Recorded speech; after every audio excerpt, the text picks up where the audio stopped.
आज आमदार मनीष जैन फाउंडेशनच्या विद्यमाने आयोजित खानदेशातली ही महाराष्ट्र कापूस परिषद या परिषदेला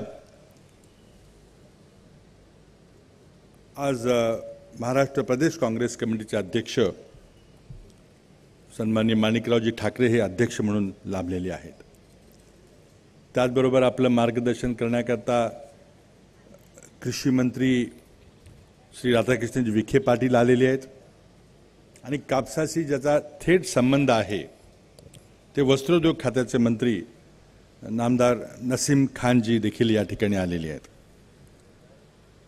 उपस्थित आमदार शिरीषजी चौधरी, खास औरंगाबादहून सिल्लोडून आलेले आमदार माजी मंत्री अब्दुलजी सत्तार, आजच्या परिषदेचे निमंत्रक संयोजक ज्यांनी खानदेशातील कापूस उत्पादक शेतकऱ्याच्या विकासाकरता त्यांच्या उन्नतीकरता त्यांना काही नवी दिशा दाखवण्याकरता आज ही महाराष्ट्र कापूस परिषद आयोजित केलेली आहे ते आमदार मनीष जैन, त्याचबरोबर कार्यक्रमाला उपस्थित महाराष्ट्र प्रदेश काँग्रेसच्या महिला विभागाच्या अध्यक्षा कमलताई व्यवहारे, महापौर किशोरजी पाटील, या परिषदेला आपल्याला मार्गदर्शन करण्याकरता अनेक विख्यात शास्त्रज्ञ या ठिकाणी आलेले आहेत।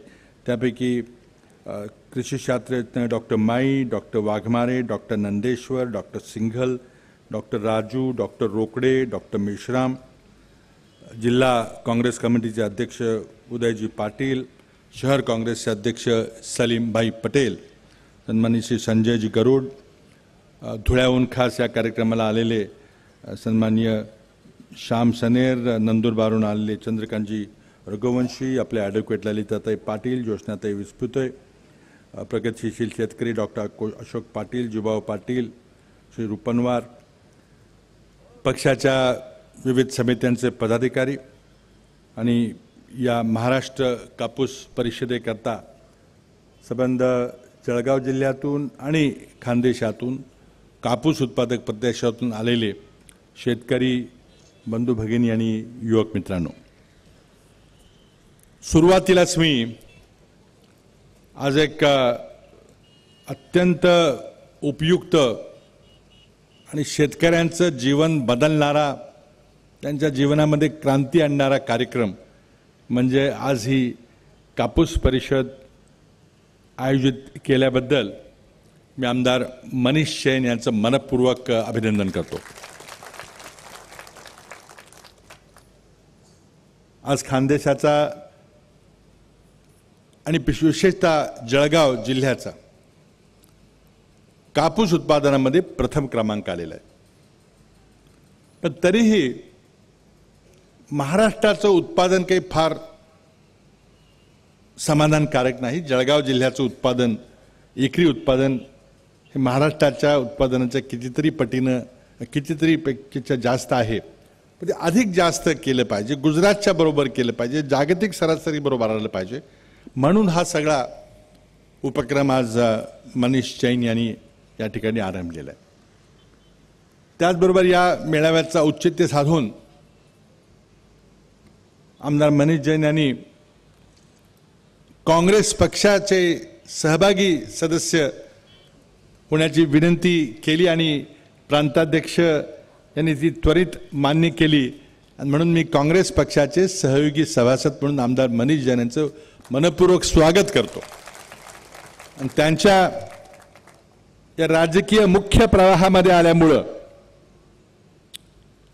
आज खानदेशातील जनतेला, जळगावच्या शेतकरी बांधवांना निश्चितच फायदा होईल, कारण आज मनीष जैन यांच्याबरोबर हा सगळा परिसर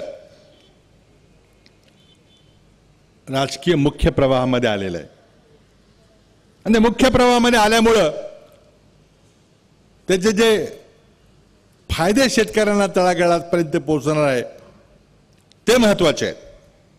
म्हणून आपल्या सर्वांच्या साक्षीनं मनीष जैन यांचं मी पक्षाचे सहयोगी आमदार म्हणून स्वागत करतो आणि त्यांनी पक्षाच्या ध्येय धोरणाप्रमाणे जिल्ह्यातल्या सर्वसामान्य माणसाकरता, आम आदमीकरता, सामान्य शेतकऱ्याच्या हिताकरता, या कोरडवाहू तहानलेल्या भूमीकरता, सिंचनाच्या समस्या सोडवण्याकरता, पिण्याच्या पाण्याच्या समस्या सोडवण्याकरता, केळी उत्पादक शेतकरी असेल, कापूस उत्पादक शेतकरी असेल, त्यांच्या हिताकरता, त्यांच्या सुखाकरता, त्यांची दुःख कमी करण्याकरता अहोरात्र प्रयत्न करीत राहावं अशी मी त्यांच्याकडून अपेक्षा करतो आणि माझ्या शुभेच्छा त्यांना देतो. ते तरुण आहेत, त्यांना अजून खूप राजकीय त्यांची कारकीर्द आहे आणि या कारकिर्दीमध्ये निश्चितच त्यांचं स्वतःचं नाही पण त्यांच्यामुळं जळगाव जिल्ह्याचं निश्चितच एक काँग्रेस पक्षाची ताकद अधिक मजबूत होईल.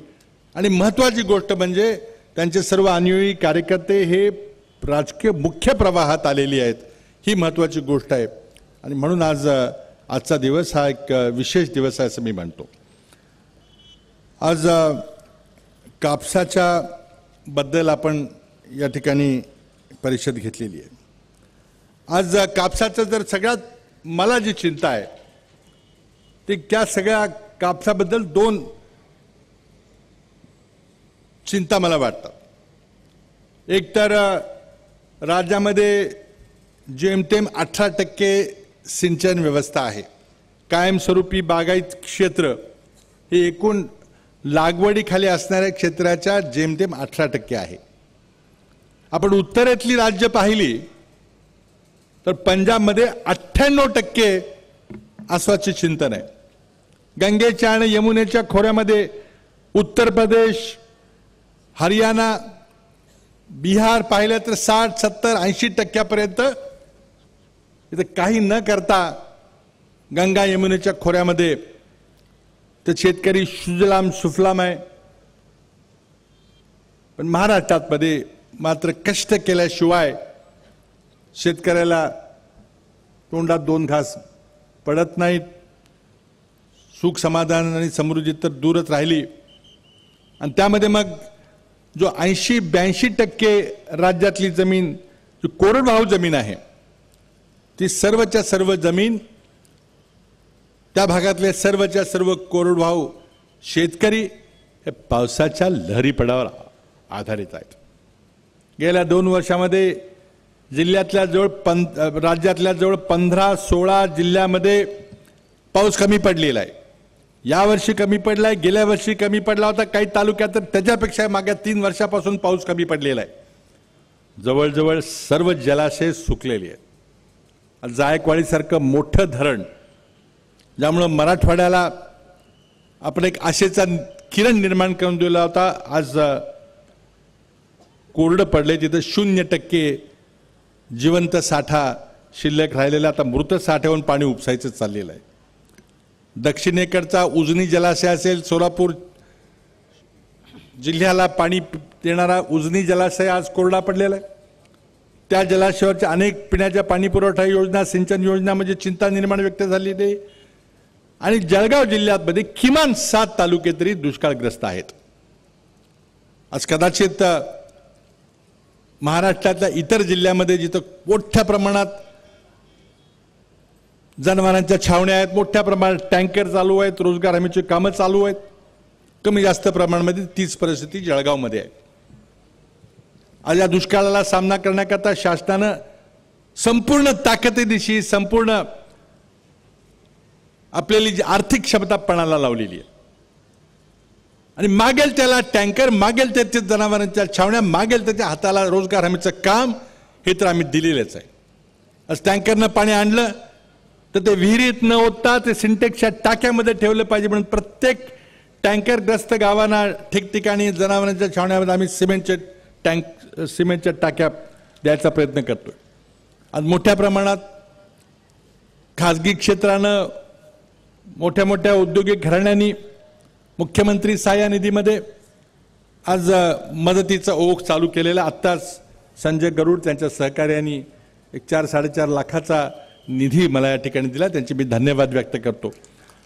आज कुणी किती पैसे दिले याच्यापेक्षा महत्व आहे की आज दुष्काळग्रस्त भागातल्या शेतकऱ्याच्या मागे महाराष्ट्रातली सगळी जनता ही सहानुभूतीपूर्वक उभी आहे, फुल ना फुलाची पाकळी मदत करते, ही भावना महत्वाची आहे. आज आपल्याला सिंचनाकरता ज्या शासनाने मोठ्या महत्वाकांक्षी योजना हाती घेतलेल्या आहेत त्यामध्ये 10,000 पेक्षा जास्त मोठ्या संख्येनं शेततळी काढायचा मी कार्यक्रम हाती घेतलेला आहे। त्या शेततळ्यामध्ये 75% अनुदान देऊन आणि फळबागांचा करता तर जवळजवळ 100% अनुदान देऊन प्लास्टिकचं शीट प्लास्टिकचा कागद लावून तिथं पाणी पाझर नाही याची आम्ही योजना आखलेली आहे। खूप मोठ्या प्रमाणात शेततळी होत आहेत। मोठ्या प्रमाणामध्ये आम्ही सिमेंट नाला बंधारे त्याचा कार्यक्रम हाती घेतलेला आहे। गेल्या वर्षीच्या दुष्काळामध्ये 15 तालुके निवडले जिथे पाण्याची पातळी फार खाली गेली होती। टँकरग्रस्त तालुके होते। 150 कोटी रुपयाचा कार्यक्रम राबवला।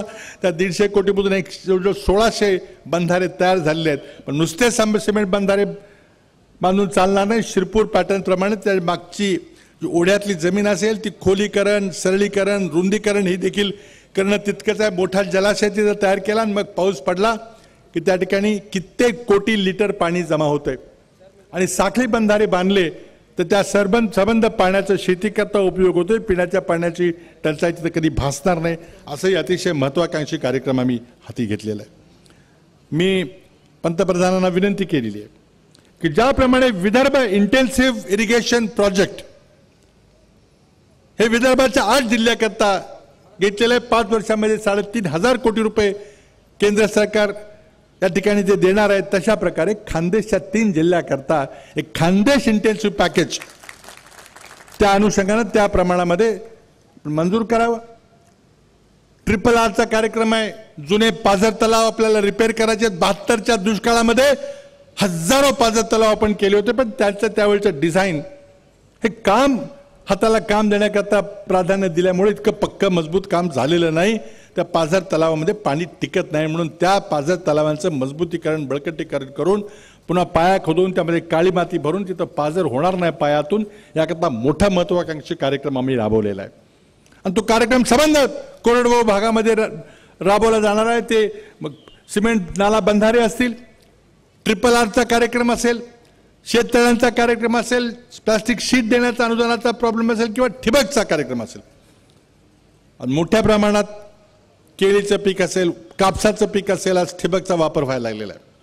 मी पाण्याची बचत करण्याकरता ऊस उत्पादक शेतकऱ्यांना आव्हान केलेलं आहे की पुढच्या 3 वर्षामध्ये 100% ऊस उत्पादक शेतकरी हे ठिबक पद्धतीने गेले पाहिजे। किमान 40% पाणी तरी वाचलं पाहिजे आणि अर्थात उत्पादन फार मोठ्या प्रमाणात कापसाचं असो केळीचं असो मग फळबागामध्ये तर आपण ठिबक वापरतोय पण ऊसाचं असो मोठ्या प्रमाणात उत्पादनही वाढते आणि त्यामुळे पहिल्यांदा उत्पादन वाढीवर आपल्याला लक्ष केंद्रित करायचं आहे। आज भारताचं उत्पादन सरासरी 499 आपलं जगाची सरासरी 603 आहे। महाराष्ट्राची सरासरी म्हटलं फक्त 322 आहे आणि म्हणून खानदेशाची सरासरी 520 आहे। गुजरातची सरासरी आपल्यापेक्षा 671 आहे। पंजाब 674 आणि त्यामुळे महाराष्ट्राची जी सरासरी आहे ती 322 आपल्याला वाढवायची आहे आणि त्याकरता ठिबकचा मोठ्या प्रमाणात वापर करून वेळ प्रसंग पडल्यास सेंद्रिय खताचा एक प्रायोगिक तत्वावर कार्यक्रम राबवायचा मी प्रयत्न इथं करणार आहे। आज ठिबकमध्ये मगाशी कृषी मंत्र्यांनी आपल्याला सांगितलं की ठिबकमध्ये ग्लोबल टेंडर काढल्यामुळं एक ठिबकच्या यंत्रणेमध्ये काहीतरी स्टँडर्डायझेशन झालेलं आहे। ग्लोबल टेंडरमुळे किमती जवळजवळ 40% कमी आलेल्या आहेत आणि शासनाचं जे 50% आणि 60% जे अनुदान आहे त्या अनुदानामध्ये आणखी क्षेत्र कारण किमती कमी झाल्यामुळे आपल्याला तिथं अनुदान पोचवता येईल म्हणून जळगाव जिल्ह्यामध्ये जवळजवळ 86,000 हेक्टर कव्हर करायचा आमचा प्रयत्न चाललेला आहे।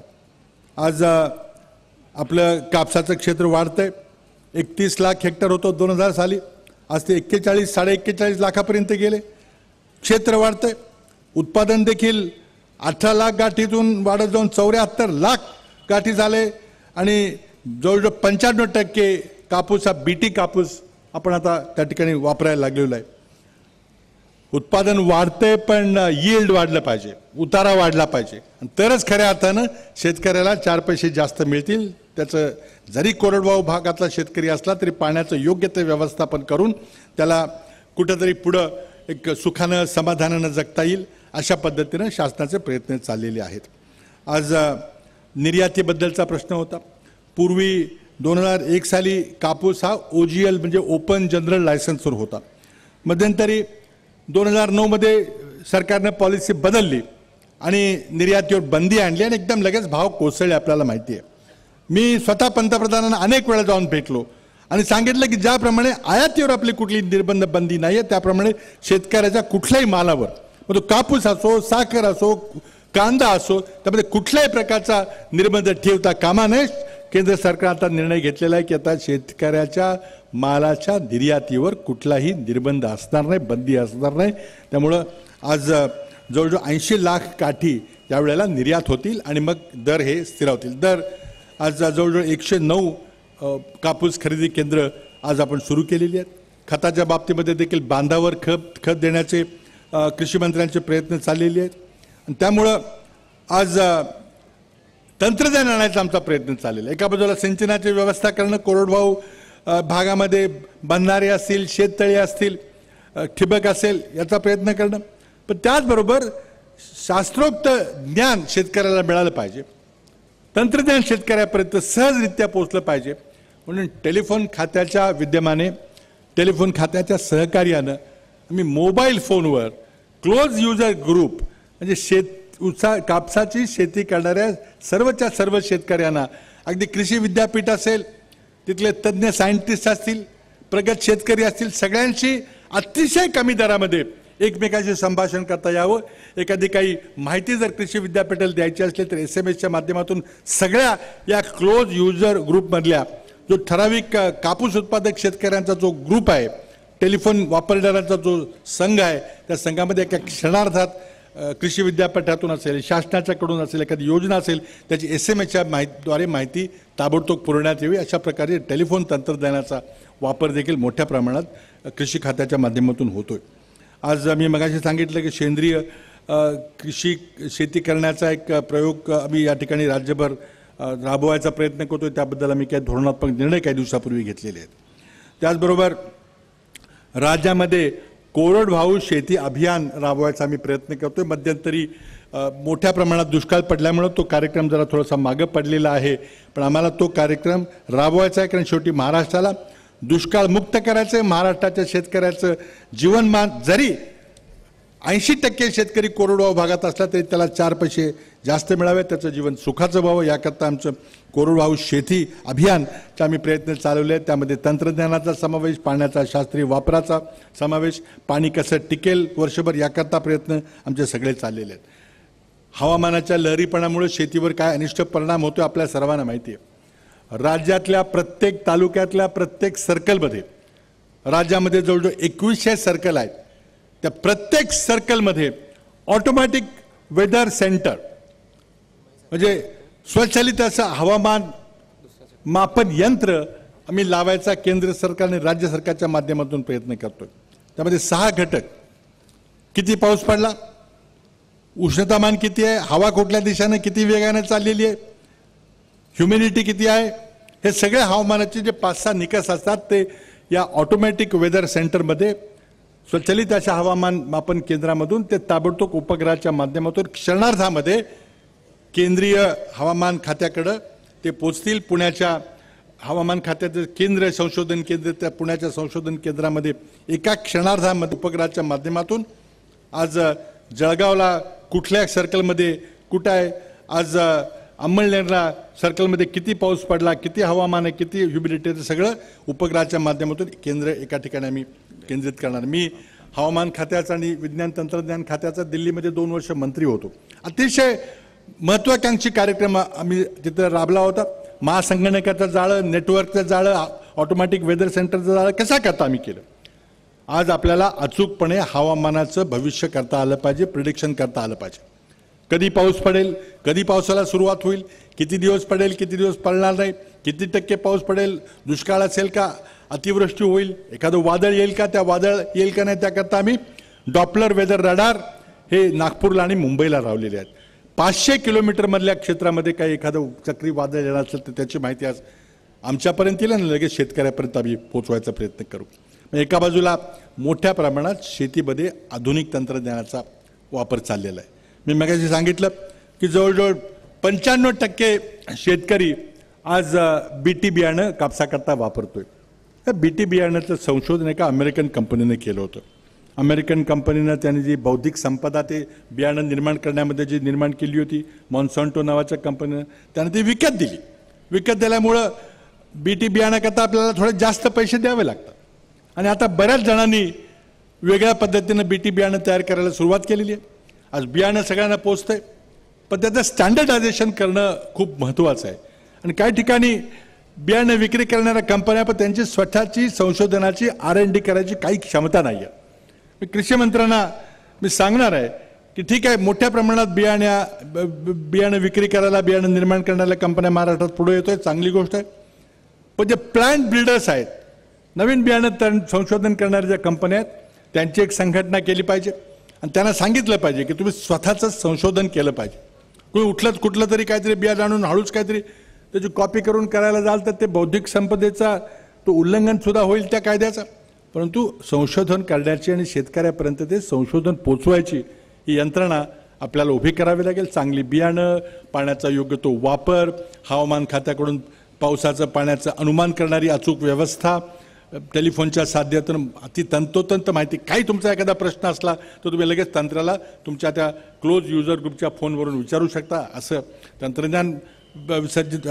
तंत्रज्ञान पोचवायची आपल्याला यंत्रणा, अशा प्रकारे या शेतकऱ्यामध्ये तंत्रज्ञानानं आपलं उत्पन्न वाढ असेल, त्याला चांगले दर मिळण्याची व्यवस्था असेल, हे सगळं करायचे आमचे प्रयत्न चाललेले आहेत. दुसऱ्या बाजूला दुसरी चिंता माझी जी आहे त्यात महाराष्ट्रात उत्पन्न होणाऱ्या कापसापैकी जवळजवळ 75% कापूस हा बाहेर जातो. बाहेरच्या राज्यामध्ये गुजरात असेल, तामिळनाडूमध्ये असेल, तिथं त्यावर प्रक्रिया होते, तिथं मूल्यवर्धन होते, तिथं रोजगार निर्मिती होते, तिथं सरकारच्याकडे टॅक्सचा पैसा गोळा होतोय. आपण या सगळ्या गोष्टीला मुकतोय. म्हणून आम्ही राज्याचं जे वस्त्रोद्योग धोरण आणलं त्यामध्ये आमचं एक उद्दिष्ट होतं की राज्यात पैदा होणारा 100% कापसावर प्रक्रिया इथंच झाली पाहिजे. इथंच त्याचं मूल्यवर्धन, इथंच रोजगार निर्मिती, इथंच कराच्या रूपानं शासनाकडे पैसे हे झाले पाहिजेत. आणि म्हणून आम्ही जी टेक्स्टाईल पॉलिसी नसीम खान यांनी जी आपल्यासमोर आणली, त्या टेक्स्टाईल पॉलिसीचं स्वागत संबंध देशभरातून झालेलं आहे. नसीम खानजी गुजरातमध्ये अहमदाबाद गेले, तिथल्या उद्योजकांना सांगितले, त्यांनी तारीफ केली की अरे वा तुमची चांगली पॉलिसी आहे. आणि आमची अपेक्षा अशी आहे, थोडंसं एक वैश्विक बंदीचं वातावरण आपल्याकडे आहे. आज देशाचा विकास दर देखील थांबला कारण जगातच बंदीचं वातावरण आहे, त्याचे परिणाम आपल्यावरही झालेले आहेत. पण आमची अपेक्षा अशी आहे की या नवीन वस्त्रोद्योग धोरणामुळे महाराष्ट्रात किमान 40,000 कोटी रुपयाची गुंतवणूक होणार आहे. आत्ताच अनिल बाबूंनी जाहीर केलं की ते नवीन या ठिकाणी टेक्स्टाईल त्यांच्या कंपनीमध्ये विस्तार करतात, कारण ही पॉलिसी जी आहे त्या पॉलिसीमध्ये जे त्यांना लाभ मिळणार आहे, त्यामुळे आज सगळ्यांनी इथंच महाराष्ट्रामध्येच गुंतवणूक करण्याचा प्रयत्न केला आहे. मला वाटतं यवतमाळ असेल, परभणी असेल, जळगाव असेल, ही कापूस प्रक्रिया केंद्र झाली पाहिजे. तसं म्हणजे कुठल्याही जिल्ह्यात जरी एखादा उद्योग आला तर त्याचं आम्ही स्वागतच करू. पण त्या टेक्स्टाईल पार्कची आमची पॉलिसी आहे, त्यामध्ये आज 0 दर व्याजदरानं पैसे द्यायची व्यवस्था कुठल्या इतर राज्यामध्ये नाही आहे. टेक्स्टाईल इंडस्ट्रीला आम्ही दिलेली आहे. आज 10% आम्ही रोख अनुदान देणार आहे. टेक्स्टाईल पार्क करता केंद्र सरकारची मोठी अनुदानाची योजना आहे. आणि माझी इच्छा आहे की आज जळगाव परिसरामध्ये एक मोठा टेक्स्टाईल पार्क या ठिकाणी झाला पाहिजे. तर उद्योजक त्या ठिकाणी तुम्ही पुढे या, आम्ही सरकार तुम्हाला पूर्णपणे त्या ठिकाणी सहाय्य करून या ठिकाणी आपल्याला कसल्याही प्रकारे टेक्स्टाईल हब निर्माण करायचं आहे. कारण इथं राज्यातला सर्वात जास्त कापूस आज जळगावला आज या ठिकाणी निर्माण होतो. आणि म्हणून आज मला या ठिकाणी जळगावमध्ये जवळजवळ 74 खाजगी आणि 5 सहकारी क्षेत्रातल्या जेनिंग प्रेसिंगचे युनिट्स आहेत. आणि मला वाटतं जेनिंग प्रेसिंगची क्षमता आपल्या उत्पादन क्षमतेच्यापेक्षा आज जास्त झालेली आहे. पण काही गोष्टी ज्या आहेत त्यामध्ये मी मगाशी सांगितलं की मोठ्या प्रमाणात दुष्काळाचं निवारण करण्याकरता सिंचन असेल, पाण्याचा वापर असेल, पाण्याचा त्या ठिकाणी स्रोत बळकट करण्याचं काम असेल, काही सिंचन योजना प्रलंबित पडलेल्या आहेत. त्या ठिकाणी सिंचन योजनाकरता आमचे प्रयत्न चाललेले आहेत की केंद्र सरकारकडून त्या योजना AIBPमध्ये सामील करून घ्याव्यात, CWCची मंजुरी घ्यावी आणि मोठ्या प्रमाणात आज केंद्राने देखील आम्हाला हात थोडासा आखडता घेतलेला आहे, की केंद्रामध्ये वैश्विक मंदीच्या वातावरणात पैसे थोडेसे कमी सोडलेले आहेत. पण ते सोडलेले आहेत त्यातले जास्तीत जास्त पैसे हे महाराष्ट्राला दुष्काळातून कायमस्वरूपी मुक्त करण्याकरता आणि कोरडवाहू शेतकऱ्याची दुःख हलकी करण्याकरता, त्याची अश्रू पुसण्याकरता केंद्र सरकारने मदतीला पुढे आलं पाहिजे. आमचं राज्य सरकार आमच्या पूर्ण ताकदीनिशी आम्ही आमची योजना आखतोय. केंद्र सरकार मला खात्री आहे की या योजनेला आम्हाला निश्चित मदत करेल. मग खानदेश इन्सेंटिव्ह इरिगेशन सारखा प्रोग्राम असेल किंवा मोठ्या प्रमाणात जे DPAP तालुके आहेत, दुष्काळग्रस्त तालुके आहेत, त्या तालुक्यामध्ये आपला आत्ताचा जो दुष्काळग्रस्त तालुक्यांचा दुष्काळ निवारण करण्याचा जो कार्यक्रम होता तो काही फार यशस्वी झालेला नाही. मी स्वतः पंतप्रधानांना सांगितलेलं आहे की याने काही झालेलं नाही, आमचा काही फरक पडलेला नाही, आपल्याला मोठ्या प्रमाणात काही वेगळा कार्यक्रम राबवावा लागेल. मी त्याकरता प्रयत्नशील आहे. एक मोठा कार्यक्रम दुष्काळग्रस्त तालुक्यांच्या करता केंद्र सरकारच्या मदतीनं आम्ही राबवणार आहे. आज टेक्स्टाईल पॉलिसीमध्ये कॉटन कपाशीमध्ये सरकीवर प्रक्रिया करणारे उद्योग आले पाहिजेत. पराठीवर तिथं प्लायबोर्ड वगैरे करण्याचे उद्योग आले पाहिजेत. आणि याकरताही आमचा प्रयत्न राहील. कुठलाही प्रकारचा उद्योग इथं आला तर त्याला आमची सर्व टेक्स्टाईल पॉलिसीची जी काही धोरणं आहेत ती धोरणं राबवून आम्ही त्या ठिकाणी तिथं उद्योग उभे करण्याकरता इथं मदत करणार आहोत. आज केळी करता थोडंसं बोललं पाहिजे. आज केळीमध्ये निर्यातीकरता आज खानदेशची जी केळी आहेत उत्पादन खूप मोठ्या प्रमाणात होतं. आज बहुतेक ठिबक पद्धतीनं केळी उत्पादन होते. अगदी काही सीझन असे गेलेत की शेतकरी केळ्याचा खूप सधानी झालेला आहे. पण अजून म्हणावी तितक्या प्रमाणात जळगावची केळी निर्यात होत नाही आणि त्यामुळे काहीतरी आपल्याला संशोधनात्मक काही गोष्टी कराव्या लागतील. केळी निर्यात झाली पाहिजे, त्यामध्ये जास्त पैसे आपल्याला आले पाहिजेत. मध्यंतरी करपा रोग पडला. कॅबिनेटने काही दिवसापूर्वी निर्णय घेतला. करपा रोगाच्या मदतीकरता जवळजवळ 1,200 कोटी रुपयाचं पॅकेज आम्ही काही दिवसापूर्वीच कॅबिनेटमध्ये मंजूर केलेलं आहे. ते आम्ही त्या ठिकाणी केळी उत्पादक शेतकऱ्यांना देखील मदत करणार आहे. आणखीन एक या ठिकाणी मला घोषणा करायची आहे की मी या ठिकाणी कृषी मंत्र्यांना विनंती केली की आज कापूस उत्पादक शेतकऱ्यांना आपल्याला काही जर दिलासा द्यायचा असेल तर एका बाजूला टेक्स्टाईल धोरण आपल्याला अतिशय सक्षमतेनं राबवलं पाहिजे. दुसऱ्या बाजूला कापूस उत्पादक शेतकऱ्यांना संरक्षण मिळेल. म्हणजे पीक विम्याची योजना असेल, हवामानचा अंदाज करण्याचा असेल, वेदर बेस्ड इन्शुरन्स, हवामानावर आधारित विमा योजना आपल्याला बळकट करायला त्याचे आमचे वेगळे प्रयत्न चाललेले आहेत. पण मी आज या ठिकाणी जाहीर करू इच्छितो की कृषी विद्यापीठाच्या विद्यमाने आज जळगावला एक कापूस संशोधन केंद्र सुरू केलं जाईल. त्या कापूस संशोधन केंद्राच्या माध्यमातून खास जळगावला या ठिकाणी ते केंद्र लवकरात लवकर चालू करण्याची मी आज कृषी खात्याला त्या ठिकाणी निर्देश दिलेले आहेत आणि कृषी मंत्र्यांनी ताबडतोब ते सेंटर सुरू करतो म्हणून आम्हाला सांगितलेलं आहे. मी वस्त्रोद्योग मंत्र्यांना सांगितलेलं आहे की टेक्स्टाईल पार्कबद्दल एक विशेष मोहीम घेऊन इथं पुन्हा एकदा येऊन टेक्स्टाईल पार्क या ठिकाणी कसा करता येईल आणि केंद्राचं जे मोठं पॅकेज आपल्याकडे आहे ते पॅकेज आपल्याला जळगावला कसं या ठिकाणी मिळवता येईल याचे प्रयत्न आपल्याला करायचे. त्याचबरोबर जे काही प्रकल्प, जे काही अर्ज येतील टेक्स्टाईलमध्ये, वस्त्रोद्योग खात्यामध्ये, मग जिनिंग स्पिनिंग असेल, स्पिनिंग आपल्याकडं क्षमता फार कमी आहे. मोठ्या प्रमाणात स्पिनिंगचे उद्योग आले पाहिजेत. खाजगी क्षेत्रातले येऊन सहकारी क्षेत्रातले येऊन. सहकारी क्षेत्रात आले तर आपल्याला माहिती आहे की 5-45-50चं धोरण आमचं आहेच. पण खाजगी जरी उद्योजक आले तर त्यांना तितकीच मदत करून, कारण शेवटी महत्त्वाचं असं आहे की आज रोजगार निर्माण करणं, कापसावर प्रक्रिया करणे आमच्या दृष्टीने आज महत्त्व आहे आणि मूल्यवर्धन झालं पाहिजे. या ठिकाणी सोबतता आली पाहिजे. म्हणून मोठ्या प्रमाणात जे 40,000 कोटीचं आम्ही टेक्स्टाईल इंडस्ट्रीचं जे टार्गेट ठेवलेलं आहे त्यापैकी जास्तीत जास्त वाटा हा महाराष्ट्रातल्या सर्वात जास्त कापूस उत्पादक जिल्ह्यामध्ये, जळगाव जिल्ह्यामध्ये आला पाहिजे, खानदेशात आला पाहिजे. असं आमचा विशेष प्रयत्न करून आम्ही हा कार्यक्रम राबवणार आहे. आणि मला खात्री आहे की वस्त्रोद्योग मंत्री जे काही उद्योगपती त्यांना भेटायला येतील त्यांनी पहिल्यांदा त्यांना हे 3-4 जे सेंटर्स आहेत, जळगाव असेल, मग यवतमाळ असेल, परभणी असेल, या सेंटरमध्ये आम्ही विशेष सवलती देऊ म्हणून त्यांना या ठिकाणी आकृष्ट केलं पाहिजे. आज या निमित्तानं मला वाटतं की आज महाराष्ट्राला कायमस्वरूपी दुष्काळातून मुक्त करण्याकरता, कोरडवाहू शेतकऱ्याचे दुःख कायमस्वरूपी हरण्याकरता आज दुष्काळाची परिस्थिती अजून 2 महिने आपल्याला दुष्काळाचा सामना करायचा आहे. मोठ्या प्रमाणात शासनाने यंत्रणा उभी केलेली आहे. प्रशासकीय यंत्रणा असेल, लोकप्रतिनिधी असेल, दिवस रात्र शेतकऱ्यांच्या मध्ये अगदी रानात जाऊन त्याच्या बांधावर बसून त्याचे दुःख हरण करण्याकरता आम्ही सगळे प्रयत्न करतो. काही ठिकाणी कुठेही काही तक्रार असली, कुणाला टँकर मिळाला नाही, कुठं रोजगार हमीचं काम मजूर आहेत पण सुरू झालेलं नाही, कुठं शेतकऱ्याचं पेमेंट करण्यामध्ये काय अडचण येते, किंवा जनावरांच्या छावण्या, इथे मला वाटतं जास्त छावण्या नाहीत पण कुठं लागणार असेल तर छावण्या करण्यामध्ये अडचण येईल. तुम्ही आम्हाला डायरेक्ट सांगा, आम्ही कॉल सेंटर नंबर उभे केलेले आहेत, जिल्हाधिकाऱ्यांच्याकडे विशेष निधी दिलेला आहे, जिल्हाधिकाऱ्यांचे अधिकार खाली नेलेले आहेत, तहसीलदारांना आम्ही अधिकार दिलेले आहेत. बऱ्याच ठिकाणी आज मुक्ताईनगरची पिण्याच्या पाण्याची योजना असेल, तिला सर्व तिचा वीज बिलाचा खर्च शासन त्या ठिकाणी घेईल, अशा प्रकारचे आम्ही काही निर्णय घेतलेले आहेत. आज पाण्यापासून शेतकऱ्याला, जे दुष्काळापासून जो शेतकरी आणि जनता जी होरपळली जाते त्याला मदत करण्याकरता पूर्ण ताकदीनं महाराष्ट्र शासन आपल्या सर्वांच्या मागे आहे, असं त्या शेतकरी परिषदेच्या कापूस उत्पादक परिषदेच्या निमित्ताने मी सांगू इच्छितो.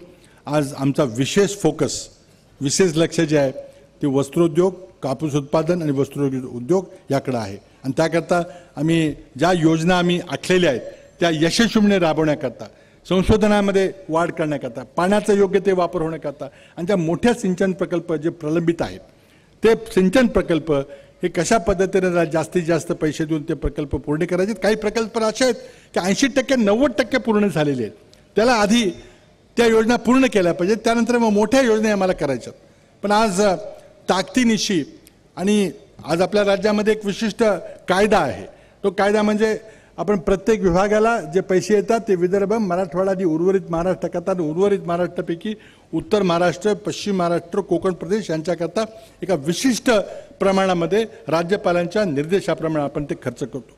जे पैसे खानदेशच्या वाट्याला येतील, जे उत्तर महाराष्ट्राच्या वाट्याला येतील, त्यामध्ये माझी विनंती आपल्या सर्वांना प्लॅनिंग करताना, योजना करताना माझा आग्रह राहणार आहे की ज्या योजना अगदी लास्ट माईल योजना आहेत, ज्या शेवटपर्यंत पूर्ण झालेल्या योजना आहेत, त्याला आपण सगळे प्राधान्य देऊया.